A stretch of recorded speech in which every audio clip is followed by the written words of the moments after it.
Welcome to Yadav academy. और हम S Yadav वाली बुक सॉल्व कर रहे थे। तो जो चैप्टर अभी हम सॉल्व कर रहे हैं वो है हमारा क्षेत्रफल।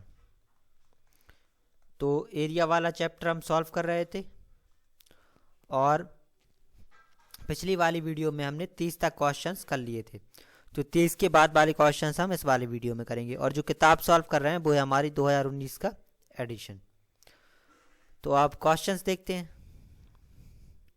ये 31वां क्वेश्चन है। इसमें कह रहा है कि एक समकोण त्रिभुज का आधार 5 एकक और कर्ण 13 एकक है, तो क्षेत्रफल क्या है वो हमें निकालना है। तो एक हमारा समकोण त्रिभुज है, तो ये समकोण त्रिभुज हो गया और इसका जो आधार है वो है 5 यूनिट, तो आधार हो गया 5। जो कर्ण है वो है हमारा 13, तो इसका हमें क्षेत्रफल निकालना है। ये हमारा 5 है, ये 13 है, तो इसे हम निकाल देंगे। तो आधार का स्क्वायर प्लस लंब का स्क्वायर बराबर में हो जाएगा हमारा कर्ण का स्क्वायर। तो जो कर्ण का स्क्वायर होगा वो बराबर में हो जाएगा लंब का स्क्वायर और प्लस में आधार का स्क्वायर। तो ये हमारा लंब है, ये आधार हो गया, ये कर्ण है। तो ये 13 का स्क्वायर बराबर में हो जाएगा हमारा लंब का स्क्वायर प्लस 5 का स्क्वायर। तो ये 169 लंब का स्क्वायर प्लस 25। इस 25 को यहाँ पे ले आएंगे तो ये हो गया 144 बराबर में लंब का स्क्वायर, स्क्वायर हटाया तो रूट चढ़ गया। तो लंब निकल आएगा हमारा 12। तो ये निकल आया हमारा 12। तो हमें निकालना है क्षेत्रफल। तो जो त्रिभुज का क्षेत्रफल होता है वो हमारा होता है 1/2 गुणे आधार गुणे ऊंचाई। तो ये हमारा 1/2, इसका आधार है हमारा 5 और जो इसकी ऊंचाई है वो है हमारी 12। तो ये हमारा कट जाएगा 6 बार। तो ये आ गया क्षेत्रफल इसका 30 स्क्वायर यूनिट।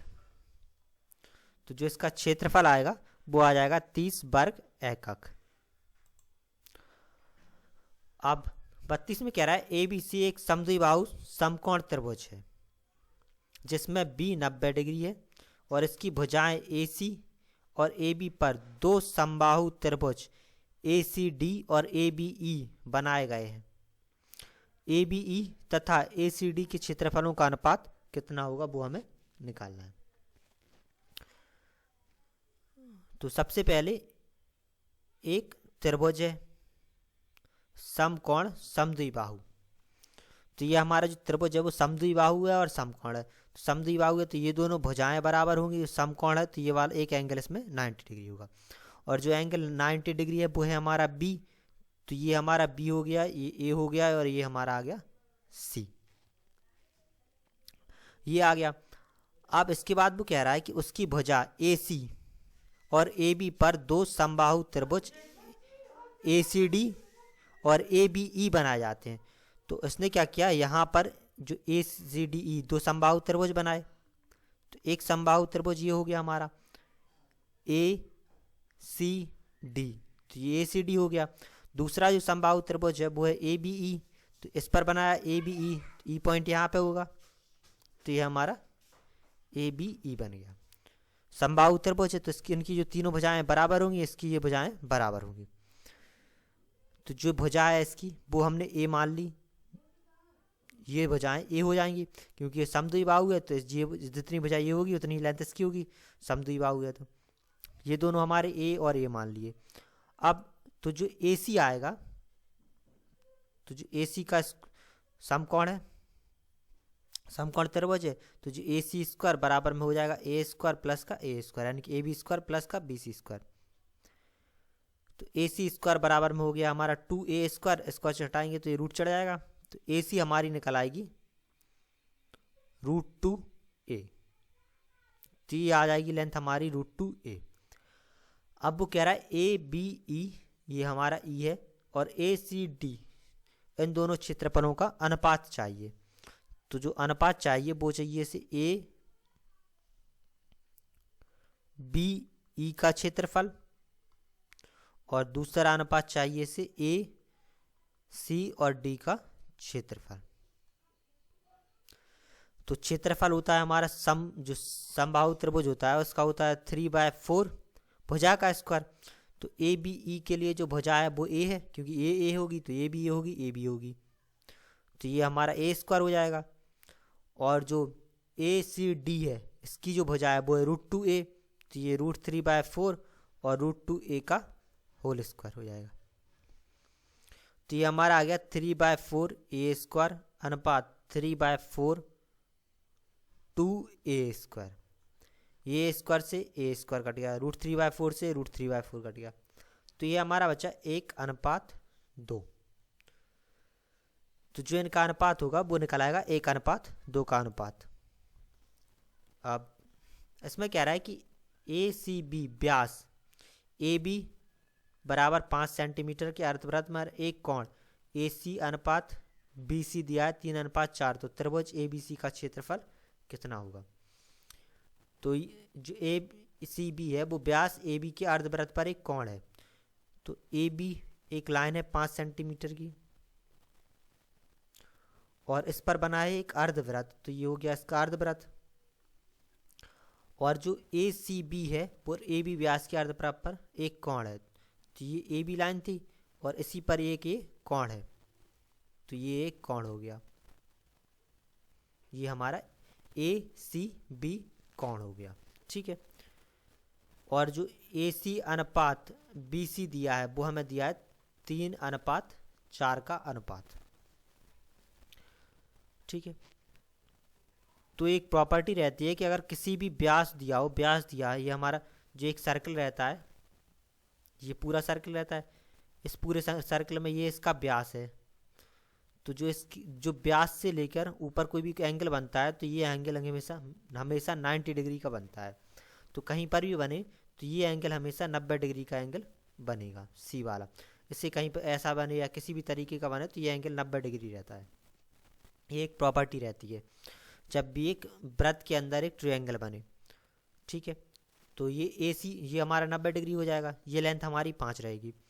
और जो ए सी है वो 3 दिया है, तो इसे हमने मान लिया 3x, बी सी मान लिया 4x, तो ए सी की लेंथ हो जाएगी हमारी 3x, बी सी हो जाएगी हमारी 4x, तो ये 90 डिग्री है। तो ये हमारा पूरा एक त्रिभुज बन जाएगा जिसमें ये 90 डिग्री हो गया, तो ये 3 और 4 दी हैं और ये हमारी 5, एक समकोण त्रिभुज बन रहा है। तो समकोण त्रिभुज के लिए जो ए बी का स्क्वायर है वो बराबर में हो जाएगा हमारा ए सी का स्क्वायर प्लस बी सी का स्क्वायर। तो ए बी हमारा 5, तो ये 5 का स्क्वायर बराबर में ए सी हमारा 3, तो 3x स्क्वायर प्लस का 4x स्क्वायर, तो 25 बराबर में हो जाएगा 9x स्क्वायर प्लस का 16x स्क्वायर। तो ये 25 बराबर में हो गया 25x स्क्वायर, ये 25 से 25 कट गया तो 1 बराबर आ गया x स्क्वायर, तो x बराबर आ गया हमारा 1, तो x निकल आया 1। तो जो AC होगा वो हो जाएगा 3, जो BC होगा वो आ जाएगा हमारा 4। तो जो AC है वो हमारी आ गई 3 और ये हमारा आ गया 4। ठीक है। तो अब जो त्रिभुज का क्षेत्रफल होता है हमारा, जो त्रिभुज का क्षेत्रफल होता है वो होता है हमारा 1/2 आधार गुणा ऊंचाई, तो ये हमारा 1/2। इसमें अगर आधार हम BC को ले लेंगे तो ऊंचाई इसकी 3 हो जाएगी, तो ये हो जाएगा हमारा 4 × 3, तो ये 2 बार कट जाएगा, तो ये हमारा आ जाएगा 6 सेंटीमीटर स्क्वायर। तो 6 सेंटीमीटर स्क्वायर इसका क्षेत्रफल होगा। अब इसमें कह रहा है एक समबाहु त्रिभुज का क्षेत्रफल 48√3 वर्ग स्क्वायर सेंटीमीटर है, तो उसकी भुजा की लंबाई क्या होगी। तो जो समबाहु त्रिभुज का क्षेत्रफल होता है वो होता है √3/4 ए स्क्वायर, और ये हमें दिया है 48√3, तो ये √3 से √3 कट जाएगा, ए स्क्वायर बराबर में हो जाएगा 48 × 4, तो ए स्क्वायर बराबर ये हमारा 16×48 तोड़ लेंगे, स्क्वायर हटाया रूट चढ़ गया, तो ये हमारा आ गया 4 × 2 √3, तो ये 8√3 सेंटीमीटर। तो जो भुजा होगी वो निकल आएगी हमारी 8√3। अब इसमें कह रहा है एक समबाहु त्रिभुज की माध्यिका 6√3 सेंटीमीटर है, तो उस त्रिभुज का क्षेत्रफल सेंटीमीटर में है। तो हमें त्रिभुज का क्षेत्रफल निकालना है। इसमें हमें माध्यिका दी है, तो ये है हमारा एक समबाहु त्रिभुज और इसकी जो माध्यिका है वो दी है हमें 6√3। तो जो समबाहु त्रिभुज की माध्यिका होती है वो बराबर में होती है हमारे √3/2 भुजा। तो माध्यिका होती है √3/2 भुजा, माध्यिका दी है हमें 6√3, तो ये √3/2 भुजा हो जाएगी। √3 से √3 कट जाएगा, क्रॉस मल्टीप्लाई हो जाएगा, तो भुजा आ जाएगी हमारी 12 सेंटीमीटर। तो भुजा निकल आएगी ये हमारी 12 सेंटीमीटर। तो अब हम इसका क्षेत्रफल निकाल सकते। तो जो क्षेत्रफल होगा समबाहु त्रिभुज का वो हो जाएगा √3/4 इंटू में भुजा का स्क्वायर। तो ये हमारा √3/4 इंटू जो भुजा है वो है 12 का स्क्वायर, ये हो जाएगा। तो ये √3/4 इंटू 12 इंटू 12, 4 से कट गया 3 बार में, तो ये हो गया 36√3। तो जो इसका क्षेत्रफल होगा वो निकल आएगा हमारा 36√3 सेंटीमीटर स्क्वायर। अब 36 में कह रहा है एक समबाहु त्रिभुज का परिमाप 18 सेंटीमीटर है, तो उसकी माध्यिका की लंबाई निकालनी है। ये हमारा एक समबाहु त्रिभुज है, ये इसकी माध्यिका होगी, भुजाएं इसकी ए मान ली, और जो परिमाप दिया है वो दिया है हमें 18 सेंटीमीटर। तो जो परिमाप होता है वो हमारा होता है 3a, ये दिया है 18, तो ये 3a बराबर 18 हो जाएगा। तो जो भुजा है वो निकल आएगी हमारी 6 सेंटीमीटर। भुजा निकाल आई 6 सेंटीमीटर, तो अब पूछ रहा है माध्यिका। तो जो इसकी माध्यिका होगी वो हो जाएगी √3/2 इंटू भुजा, तो ये √3/2 इंटू 6 कट जाएगा 3 बार में, तो ये हो जाएगा 3√3 सेंटीमीटर। तो 3√3 सेंटीमीटर इसकी माध्यिका की लंबाई होगी। अब इसमें कह रहा है कि एक समभुज त्रिभुज की प्रत्येक भुजा को 2 सेंटीमीटर कम करने से उसके क्षेत्रफल में 4√3 सेंटीमीटर की कमी हो जाती है। त्रिभुज की प्रत्येक भुजा की लंबाई कितनी है?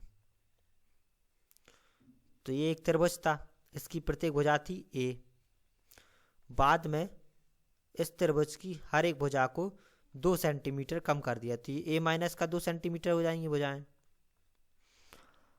अब वो कह रहा है कि जो त्रिभुज का क्षेत्रफल है वो 4√3 कम हो गया।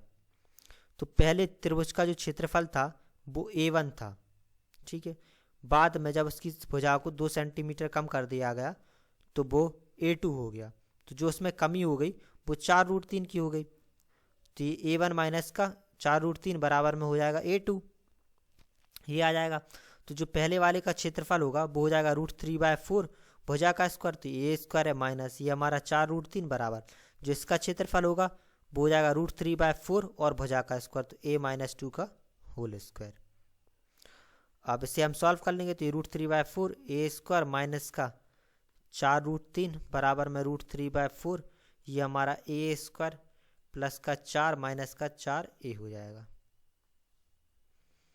तो ये √3/4 a स्क्वायर माइनस का 4√3 बराबर में हो जाएगा √3/4 a स्क्वायर प्लस में ये हो गया √3/4 गुणा 4 और माइनस का 4 √3/4 गुणा 4a, ये आ गया। तो ये 3a स्क्वायर, ये दोनों प्लस के हैं बराबर के साइड में तो कट जाएंगे, और ये 4 से ये 4 कट गया, ये 4 से ये 4 कट गया। तो ये बचा हमारे पास माइनस का 4√3, ये √3 और माइनस का √3a, इसे इस तरफ ले आए तो √3a बराबर ये से इस तरफ ले गए, तो ये √3 था और ये हमारा प्लस का 4√3 हो जाएगा। तो √3a बराबर में हमारा हो जाएगा 5√3, तो √3 से √3 कट जाएगा, तो a आ गया हमारा 5। तो जो भुजा थी वो निकल आई हमारी 5 सेंटीमीटर, तो भुजा की लंबाई आ जाएगी 5 सेंटीमीटर। अब 38वें क्वेश्चन में कह रहा है कि यदि एक त्रिभुज ABC की AB, BC और CE भुजाओं की लंबाई 10, 8 और 6 सेंटीमीटर है, M BC के मध्य बिंदु है, N MN AB N पर AC को काटता है, तो समलंब ए बी एम एन का क्षेत्रफल कितना होगा, ये हमें निकालना है। तो सबसे पहले तो एक त्रिभुज दिया है ए बी सी, तो ये हमारे पास एक ए बी सी त्रिभुज है। तो वो क्या कह रहा है कि जो ए बी है वो 10 सेंटीमीटर है, ये हमारा ए बी हो गया, ये हमारा है 10 सेंटीमीटर। इसके बाद जो बी सी है वो है 8 सेंटीमीटर, तो ये बी सी हो गया, ये हमारा 8 सेंटीमीटर है। और जो सी ए है वो है हमारा 6 सेंटीमीटर, तो ये हमारा है 6 सेंटीमीटर। तो अब अगर इस त्रिभुज को देखा जाए, ट्रायंगल को देखें हम, तो ये हमारा 6 है, ये 8 है, ये 10 है, तो इसमें हमारी पाइथागोरस थ्योरम सेटिस्फाइड हो रही है। ये 8 स्क्वायर प्लस का 6 का स्क्वायर, तो जो एक त्रिभुज बनना है ये हमारा समकोण त्रिभुज बनना है। ठीक है, एक कंडीशन ये आ गई। अब दूसरी वो कह रहा है कि जो M है वो BC पर मध्य बिंदु है, तो M इस BC पर एक मध्य बिंदु है यहाँ पे, तो ये है हमारा M, ये हमारा M हो गया। मध्य बिंदु है तो दोनों को बराबर काटेगा, तो ये भी 4 होगा और ये भी 4 होगा, टोटल इसकी लेंथ 8 है। अब MN AB के पैरेलल है, तो जो हमारा AB है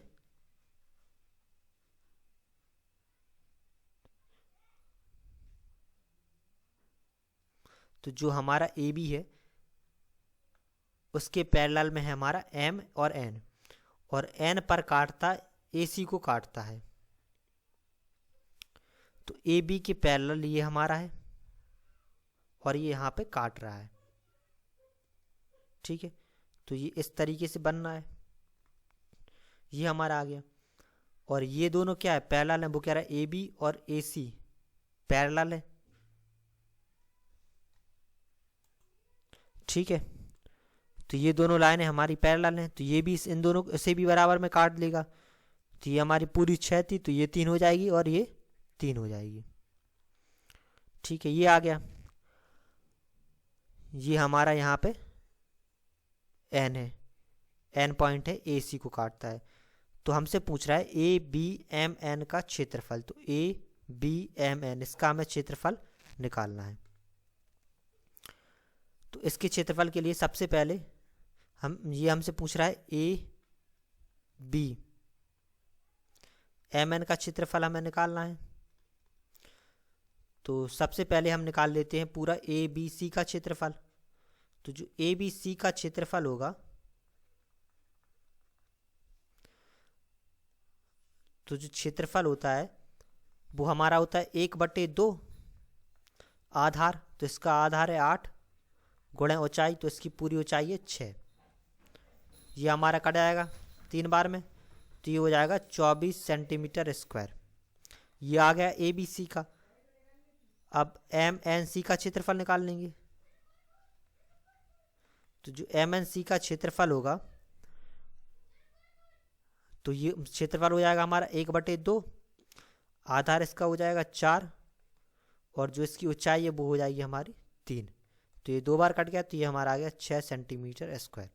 तो ABMN का जो क्षेत्रफल होगा वो हो जाएगा हमारा पूरे ABC का क्षेत्रफल, तो ABC का क्षेत्रफल माइनस ये हमारा इसमें से इतना हिस्सा हटा देंगे MNC का क्षेत्रफल, तो ये पूरा 24 है और ये हमारा 6 है, तो ये आ जाएगा 18 सेंटीमीटर स्क्वायर।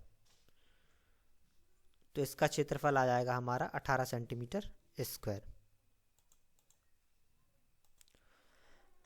इसमें कह रहा है एक समद्विबाहु त्रिभुज की प्रत्येक समभुजा की लंबाई 10 सेंटीमीटर है, उन दोनों भुजाओं के बीच अंतर्वृष्टि कोण 45 डिग्री है, तो त्रिभुज का क्षेत्रफल क्या है। तो एक ये हमारा त्रिभुज है ABC, और इसमें जो एंगल है वो है 45 डिग्री, ये दोनों भुजाएं हमने बराबर मान ली। ये 10 सेंटीमीटर है और इनके बीच का कोण है 45, तो हमसे पूछ रहा है त्रिभुज का क्षेत्रफल। तो जो ABC का क्षेत्रफल होगा वो हमारा हो जाएगा 1/2 AB गुणा AC और sin 45, तो ये हो जाएगा 1/2 गुणा AB है हमारा 10, AC है हमारा 10 और sin 45, तो sin 45 हमारा हो जाएगा 1/√2, ये हो गया। तो 2 से ये हमारा कट जाएगा 5 बार। तो ये हो गया 5 गुणा 10 गुणा 1/√2। तो इसमें √2 से मल्टीप्लाई कर देंगे और √2 से डिवाइड। तो ये 5 गुणा 10 गुणा √2/2 हो जाएगा। तो 2 से ये हमारा कट आएगा 5 बार। तो ये हो जाएगा 25√2। तो ये 25√2 सेंटीमीटर स्क्वायर इसका क्षेत्रफल हो जाएगा। अब इसमें कह रहा है कि एक त्रिभुज का परिमाप 54 मीटर है और उसकी भुजाओं का अनुपात 5, 6, 7 का अनुपात है। तो त्रिभुज का क्षेत्रफल क्या है वो हमें निकालना है। तो ये हमारा एक त्रिभुज हो गया जो इसकी भुजाओं का अनुपात दिया है हमें, वो दिया है 5:6:7। तो जो भुजाएं होंगी वो हो जाएंगी 5x, 6x और 7x। तो भुजाएं हमारी आ गई 5x, 6x और 7x। और परिमाप कह रहा है 54 मीटर है। तो जो इसका परिमाप होगा वो हमारा हो जाएगा 5x प्लस का 6x प्लस का 7x। परिमाप कह रहा है 54 है। इन तीनों को जोड़ देंगे तो ये हमारा हो जाएगा 18x। 18 से हमारा कट जाएगा 3 बार में। तो x बराबर हमारा आ गया 3 सेंट। x आ गया हमारा 3। तो x 3 आ गया। तो जो भुजाएं होंगी वो हो जाएंगी 15, 18 और 21। तो भुजाएं हमारी निकल आई 15 सेंटीमीटर, 18 सेंटीमीटर और 21 सेंटीमीटर। अब हमें निकालना है इसका क्षेत्रफल। तो क्षेत्रफल निकालने के लिए सबसे पहले हम इसका अर्ध परिमाप निकाल लेंगे। तो जो अर्ध परिमाप होगा वो हो जाएगा हमारा 15 प्लस तीनों भुजाओं का योग बटे 2। तो इन तीनों को जोड़ देंगे तो जोड़ने पे ये हमारी हो जाएंगी 54/2। तो ये हमारा आ गया 27 सेंटीमीटर। तो अर्ध परिमाप आ गया 27। तो जो क्षेत्रफल होगा वो हो जाएगा हमारा S माइनस का A, S माइनस का B और S माइनस का C। तो S है हमारा अर्ध परिमाप है 27। ये 27 माइनस का 15, ये 18 है हमारा। 27 माइनस 15 और ये हमारा 27 माइनस का 18 और 27 माइनस का 21।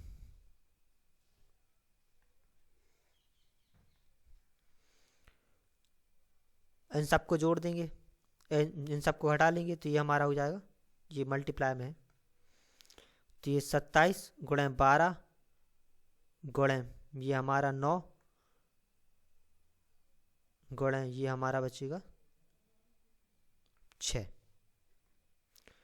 तो इन सबको तोड़ देंगे। 27 हो जाएगा 3 गुणे 9, ये हो जाएगा हमारा 4 गुणे 3 और ये हमारा हो जाएगा 9 और इसे हम 2 गुणे 3 लिख लेंगे। तो इन तीनों में से एक 3 बाहर आ जाएगा, इस 9 में से एक 3 बाहर आ जाएगा। 4 का 2 हो जाएगा, 9 का हमारा 3 हो जाएगा और ये हमारा इस 6 को हम 2 गुणे 3 लिख सकते।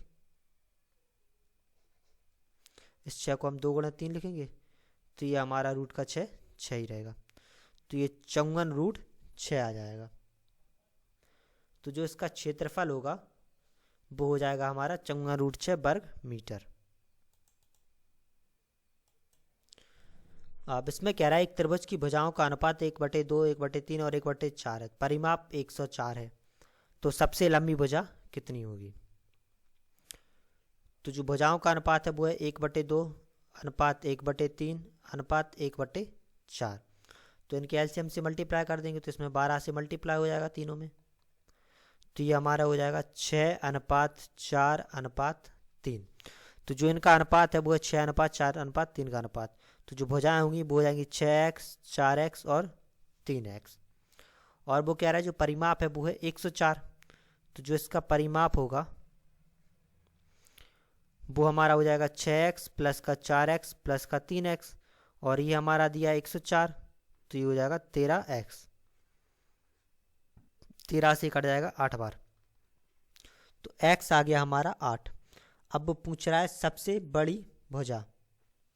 तो ये हमारी हो जाएगी 6 और 8 का मल्टीप्लाई हो जाएगा तो ये हो जाएगी 48, ये हो जाएगी हमारी 32 और ये हो जाएगी 24। तो ये सबसे बड़ी भुजा होगी वो हमारी हो जाएगी 48 सेंटीमीटर। तो ये आ जाएगा सबसे लंबी भुजा होगी 48 सेंटीमीटर। अब यहाँ से जो क्वेश्चन शुरू हुए हैं वो हैं हमारे आयत वाले। तो अभी तक हम कर रहे थे त्रिभुज के, अब यहाँ से जो शुरू हैं वो है हमारे आयत वाले। तो आयत में सिर्फ 2-3 ही फॉर्मूले हैं। तो वो है हमारा सबसे पहले आयत का परिमाप। तो जो आयत का परिमाप होता है तो ये हमारा होता है 2 ब्रैकेट में लंबाई प्लस का चौड़ाई। तो ये हमारा होता है आयत का परिमाप, यानी कि 2 लंबाई प्लस का चौड़ाई। क्योंकि परिमाप होता है इन चारों भुजाओं का योग, तो इसमें एक भुजा लंबाई हो गई, ये दूसरी भी लंबाई हो गई, ये हमारी चौड़ाई हो जाएगी, ये चौड़ाई हो जाएगी। तो ये 2l प्लस का 2 भी हो जाएगा, 2 कॉमन ले लेंगे। दूसरा होता है हमारा आयत का क्षेत्रफल। तो जो आयत का क्षेत्रफल होता है वो हमारा होता है लंबाई गुणे चौड़ाई। तो ये l इंटू बी, ये हमारा होता है आयत का क्षेत्रफल। अब इसके बाद तीसरी चीज़ होती है इसमें विकर्ण, ये हमारा होता है विकर्ण। तो ये हमारा एक ट्रायंगल के फॉर्म में बन जाता है, राइट एंगल ट्रायंगल, क्योंकि आयत के चारों कोण 90 रहते हैं। तो ये राइट एंगल ट्रायंगल बन गया। तो जो इसमें कोण आएगा ये हमारी ये लंबाई हो गई, ये चौड़ाई हो गई। तो जो हमारा विकर्ण होगा वो हमारा हो जाता है रूट में, क्योंकि विकर्ण का स्क्वायर, तो पाइथागोरस लगा सकते हैं इसमें। तो विकर्ण का स्क्वायर बराबर में हो जाएगा लंबाई का स्क्वायर और प्लस चौड़ाई का स्क्वायर। स्क्वायर हटा देंगे तो ये हमारा रूट चढ़ जाएगा। तो ये हमारा विकर्ण आ जाता है। तो बेसिकली इसमें बस ये 3 ही फॉर्मूले यूज होंगे। तो अब हम इस क्वेश्चन को देखते हैं। इस क्वेश्चन में वो कह रहा है कि एक आयत ABCD की भुजा AB को XYZ द्वारा 4 भागों में बराबर बांटा गया, तदनुसार क्षेत्रफल XYC बटे क्षेत्रफल ABCD कितना होगा। तो एक क्षेत्रफल वो कह रहा है XYC, तो ये हमारा X बिंदु है, ये हमारा Y बिंदु है, ये हमारा Z बिंदु है, ये हो गया। तो जो एक क्षेत्रफल पूछ रहा है वो पूछ रहा है X से C तक, ये X by C। तो X by और C इस त्रिभुज का क्षेत्रफल पूछ रहा है, और फिर दूसरा क्षेत्रफल है ABCD इस पूरे आयत का। तो जो पूरे आयत का क्षेत्रफल होगा, तो सबसे पहले तो इसने उसे 4 बराबर भागों में बांटा है। ठीक है, 4 बराबर भागों में बांटा। तो अगर हम इसे A मान लेंगे तो यहाँ से यहाँ तक की भी लंबाई A होगी, यहाँ से यहाँ तक की भी A होगी, और यहाँ से यहाँ तक की भी A होगी। तो जो टोटल पूरी लंबाई है वो हमारी हो जाएगी 4A। तो लंबाई निकल आई हमारी 4A, और जो इसकी पूरी चौड़ाई है वो हमने मान ली B है। ठीक है, तो जो इसका क्षेत्रफल होगा ABCD का, ABCD, तो जो आयत हो गया, ये आयत का जो क्षेत्रफल होगा वो हमारा हो जाएगा लंबाई गुणा चौड़ाई। तो जो लंबाई है वो आ गई 4A, जो चौड़ाई है इसकी वो है B। तो ये 4AB, ये आ जाएगा हमारा आयत का क्षेत्रफल। अब दूसरा हम इस त्रिभुज का क्षेत्रफल निकाल सकते हैं। तो त्रिभुज का क्षेत्रफल होता है आधार गुणे ऊंचाई, 1/2 आधार गुणे ऊंचाई। तो ये हमारा जो पूरा क्षेत्रफल है, इसकी जो ऊंचाई है यहाँ से, तो ये ऊंचाई हमारी B के बराबर हो जाएगी, क्योंकि त्रिभुज ये बेस यहाँ पे है और जो इसकी ऊंचाई है वो इस C पॉइंट तक है। तो ऊंचाई, तो इसकी जो ऊंचाई होगी वो इसके बराबर आ जाएगी हमारी। तो जो XYC त्रिभुज बन रहा है, इसका जो क्षेत्रफल होगा वो था 1/2 आधार गुणे ऊंचाई। तो ये हमारा 1/2 आधार XY है, तो ये हमारा A हो जाएगा, और जो ऊंचाई है वो B के बराबर हो जाएगी। तो ये हमारा हो जाएगा 1/2 AB। अब पूछ रहा है ABC XYC और बटे में ABCD का मान। तो वो पूछ रहा है XYC का क्षेत्रफल और बटे में ABCD का क्षेत्रफल। तो ये हमारा 1/2 AB, और जो ए बी सी डी का क्षेत्रफल है वो है हमारा 4AB, तो ये 4AB, तो ये ए बी से ए बी कट जाएगा और इन दोनों का मल्टीप्लाई हो जाएगा, तो ये हमारा आ जाएगा 1/8। तो जो इनका मान होगा वो हो जाएगा 1/8। खेल का एक मैदान आयताकार है, उस मैदान में भूमि को इस्तेमाल लायक बनाने के लिए 25 पैसे प्रति वर्ग मीटर की दर से 1000 रुपये खर्च किए गए। उस मैदान की चौड़ाई 50 मीटर है, यदि उस मैदान की लंबाई 20 मीटर बढ़ा दी जाए तो प्रति वर्ग मीटर उसकी दर पर कुल कितने रुपए का खर्च होगा। ठीक है, तो एक आयताकार मैदान था, ये हमारा एक आयताकार मैदान है और इसकी जो चौड़ाई है वो है 50 मीटर, तो ये चौड़ाई होगी 50 मीटर। अब इसके बाद वो कह रहा है इस पूरे का जो खर्च आया वो आ गया 1000 रुपये, तो इस पूरे जो आयताकार था इसका जो खर्च है वो है 1000 रुपये। फिर उसके बाद इस मैदान को 20 मीटर और बढ़ा दिया गया, तो ये जो मैदान था इसे 20 मीटर और बढ़ा दिया, तो ये 20 मीटर हो जाएगा, ये हमारा अभी भी 50 ही रहेगा। 20 मीटर और बढ़ा दिया जाए और जो लागत है वो अभी भी उतनी ही रहे, तो जो कुल खर्च है वो कितने हो जाएगा। तो जो पहला वाला आया था जितना जो जगह थी भूमि उसका खर्च तो 1000 ही रुपये रहेगा। अब इसका खर्च हम निकाल सकते, तो ये हमारा 20 है, ये 50 है, तो जो इसका क्षेत्रफल है वो आ जाएगा 20 × 50, तो ये हमारा आ जाएगा 1000 मीटर स्क्वायर। तो ये क्षेत्रफल है ये आ गया हमारा 1000 मीटर स्क्वायर। तो जो इसका खर्च होगा तो 1 मीटर स्क्वायर का जो खर्च है वो है हमारा 25 पैसे, तो 25/100 रुपये हो जाएगा। तो जो 1000 मीटर का खर्च होगा मीटर स्क्वायर का वो हो जाएगा 25/100 गुणा में 1000, तो ये 2 0 से 2 0 कट गया, तो 250 रुपये।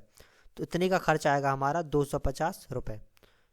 तो जो कुल खर्च होगा वो हो जाएगा 1000 इसका और प्लस में 250 20 मीटर और बढ़ाने का, तो ये हो जाएगा 1250 रुपये। तो ये 1250 रुपये उसका कुल खर्च होगा। अब इसमें कह रहा है कि एक कमरे के फर्श की लंबाई उसकी चौड़ाई से 20 मीटर अधिक है, उसके फर्श का क्षेत्रफल तब भी अपरिवर्तित रहता है जब लंबाई 10 मीटर कम कर दी जाए और चौड़ाई 5 मीटर बढ़ा दी जाए, तो फर्श का क्षेत्रफल कितने वर्ग मीटर है। तो ये एक फर्श है, अब वो कह रहा है उसकी चौड़ाई से जो उसकी लंबाई है वो चौड़ाई से 20 मीटर अधिक है, तो जो इसकी चौड़ाई है वो हमने मान ली x मीटर है, चौड़ाई x मीटर मान ली। तो अब वो कह रहा है उसकी चौड़ाई उसकी लंबाई से 20 मीटर अधिक है, तो जो उसकी लंबाई है वो चौड़ाई से 20 मीटर अधिक है, चौड़ाई हमने x मीटर मान ली, तो जो लंबाई होगी वो हो जाएगी हमारी x प्लस का 20 मीटर, क्योंकि वो चौड़ाई से 20 मीटर अधिक है। तो चौड़ाई x मान ली तो लंबाई आ गई x प्लस का 20। अब वो कह रहा है उसकी फर्श का क्षेत्रफल तब भी अपरिवर्तित रहता है जब जो लंबाई है उसे 10 मीटर कम कर दें, तो लंबाई अभी है x प्लस का 20, तो इसे 10 मीटर कम कर दिया, तो x प्लस का 20 माइनस का 10 मीटर हो जाएगा। और चौड़ाई को 5 मीटर बढ़ा दिया, तो x प्लस का 5 मीटर चौड़ाई हो जाएगी। तो अब भी इसका क्षेत्रफल कितना बराबर रह रहा है, तो ये x प्लस 20 माइनस 10 है, तो ये हमारा हो जाएगा x प्लस का 10 मीटर। ठीक है, तो कह रहा इन दोनों का क्षेत्रफल जो क्षेत्रफल है अभी इन दोनों का बराबर है, यानी कि जो पहले वाले का एरिया है वो अभी बराबर है दूसरे वाले के एरिया के। तो जो इसका क्षेत्रफल होगा वो हो जाएगा लंबाई गुणा चौड़ाई, तो लंबाई है x प्लस का 20 और चौड़ाई है x। और जो इसका क्षेत्रफल होगा तो इसकी लिए जो लंबाई है वो x प्लस का 10 है, चौड़ाई है x प्लस का 5। इन दोनों को सॉल्व कर लेंगे तो ये एक्स स्क्वायर प्लस 20x बराबर में हो जाएगा एक्स स्क्वायर प्लस का 5x प्लस का 10x प्लस का 50। तो एक्स स्क्वायर से एक्स स्क्वायर कटेगा, तो 20x बराबर में आ गया 15x प्लस का 50, इसे यहाँ पे ले आएंगे तो ये 5x बराबर आ जाएगा 50, तो x बराबर हमारा आ गया 10 मीटर। तो x आ गया हमारा 10 मीटर, ये हमारा आ गया 10 मीटर, तो ये हमारा हो जाएगा 30 मीटर, 10 प्लस 20 तो 30 मीटर हो जाएगा। तो हमें निकालना है क्षेत्रफल, तो क्षेत्रफल हो जाएगा लंबाई गुणा चौड़ाई। लंबाई आ गई हमारी 30 मीटर, चौड़ाई है हमारी 10 मीटर, तो ये हमारा आ जाएगा 300 मीटर स्क्वायर। तो 300 मीटर स्क्वायर इसका क्षेत्रफल होगा। अब इसमें कह रहा है एक आयत की लंबाई और परिमाप 5:18 के अनुपात में, तदनुसार उसकी लंबाई और चौड़ाई का अनुपात क्या होगा। तो ये हमारा एक आयत है, इसकी लंबाई हमने L मान ली, चौड़ाई मान ली B। तो जो परिमाप होगा वो हमारा हो जाएगा 2L + का B। ठीक है, अब वो कह रहा है लंबाई और परिमाप का अनुपात है 5:18। तो जो लंबाई और जो परिमाप का अनुपात है वो है 5/18। तो लंबाई बटे परिमाप हो जाएगा 5/18। लंबाई है L, जो परिमाप है वो है 2L + का B, बराबर में हो जाएगा 5/18। 2 से कट जाएगा 9 बार में, क्रॉस मल्टीप्लाई कर लेंगे तो 9L बराबर में हो जाएगा 5L + का 5B। इसे इस तरफ ले आएंगे तो ये हमारा हो गया 4L बराबर में 5B। तो 4 यहाँ पे चला आएगा, B यहाँ पे, तो L/B बराबर में हो गया 5/4। तो जो लंबाई और चौड़ाई का अनुपात होगा वो हमारा आ जाएगा 5:4 का अनुपात। तो ये हमारा निकल आएगा 5:4 का अनुपात। तो इस वाली वीडियो में इतने ही क्वेश्चंस, आगे के क्वेश्चंस हम अगली वाली वीडियो में करेंगे। Thank you.